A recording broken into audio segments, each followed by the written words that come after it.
how to get the newest cancer treatments, nanomedicine, on the NHS. So if you go to Wikipedia, nanomedicine, under applications, you'll see some nanomedicines are now available in the United States. We have, if I move the mouse away, Abraxane, which was approved by the United States Food and Drug Administration to treat breast cancer and non-small cell lung cancer, the NSCLC, and pancreatic cancer. And it's a nanoparticle albumin bound paclitaxel. We have another drug, Doxil. It was originally approved by the Food and Drug Administration in the use of HIV-related skin cancer called Kaposi's sarcoma. It is now being used to also treat ovarian cancer, multiple myeloma, and the drug is encapsulated in a fatty sphere called a liposome. This helps to extend the life of the drug that is being distributed. I'll leave you to read more in your own time. Liposomes are self-assembling spherical closed colloidal structure. We have another drug, Onivide, liposome encapsulated irinotecan to treat metastatic pancreatic cancer, and that's been approved by the Federal Drug Administration in October 2015 in the United States. And another drug, Rapamune, it's a nano crystal based drug that has been approved by FDA in 2000 to prevent organ rejection after transplantation. The nanocrystal components allow the increased drug solubility and dissolution rate, leading to improved absorption and higher bioavailability. The problems with the chemotherapy drugs is that they can damage the heart, and then the person will feel very tired after them, whilst these nanomedicines avoid that problem. If you pay into an insurance company for private medicine, should you fall ill, you go directly to a consultant to see you privately at the cost of that insurance company, and then when he's made the diagnosis, and if you need nanomedicines, they may become available through the insurance company but not through the NHS.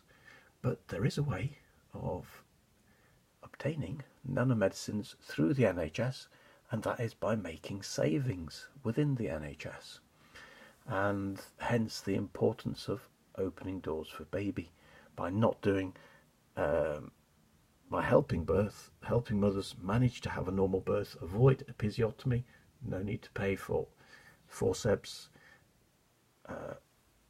doing an episiotomy, a cut, then repairing the cut or the tear.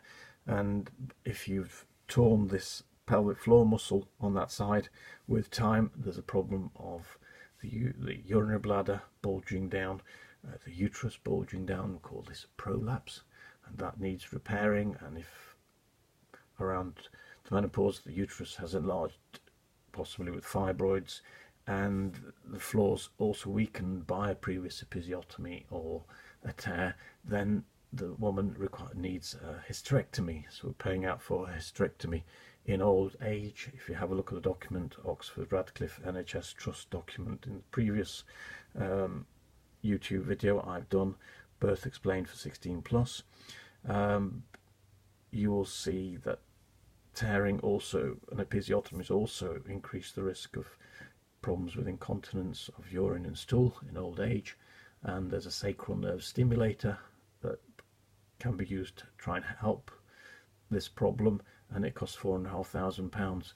So it is pivotal to aid birth by the traditional method or by using the birth trainers in order to produce a significant saving in the NHS, as there are just around 750,000 births each year, and 3/4 of these mums incur some form of damage, be it a graze or a tear or a episiotomy or the need to have a caesarean section.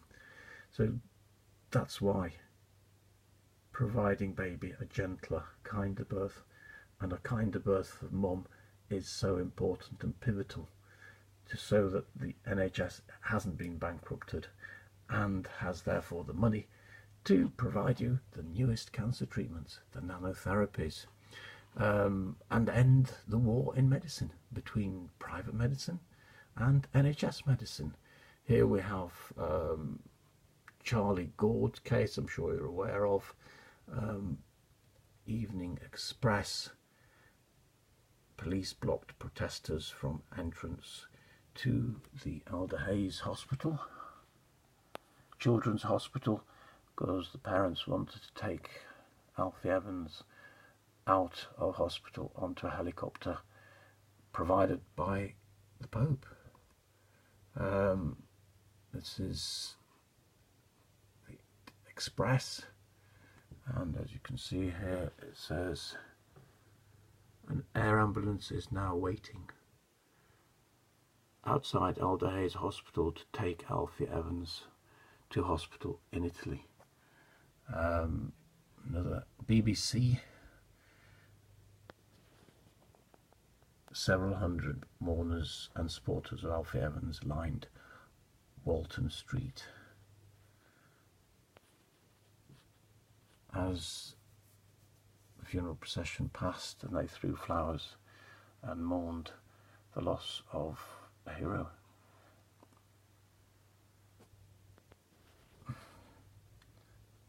Here we have the Independent. Charlie Gord and Alfie Evans cases cost the NHS more than £400,000 in legal fees. The NHS hospital trusts say they spent more than £420,000 in total on lawyers during disputes centred on Charlie Gord and Alfie Evans, and the Children and Family Court Advisory and Support Service, CAFCAS, a taxpayers-funded organisation which represented the interests of the children embroiled in family court cases, says it spent £50,000 in total. So we're talking about £470,000 on these cases. And tragically, if Alfie Evans had been born in Italy, then there would have been a chance that he would have got replacement therapy, ribosomal replacement therapy, and lived. Yet with the position of private medicine provided by insurance companies, if you are not insured, then you're not allowed to go abroad and receive this medicine, this treatment. So we could avoid these tragedies, the war in medicine. We could end it by preventing the bankruptcy of the NHS, by ending the need for episiotomies, decreasing the need for caesarean sections. So our taxpayers' money will afford us the very newest treatments, the nanomedicines. We'll go back to the nanomedicines.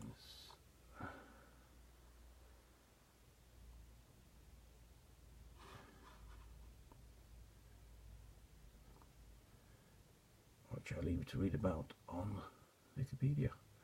So, peace in medicine.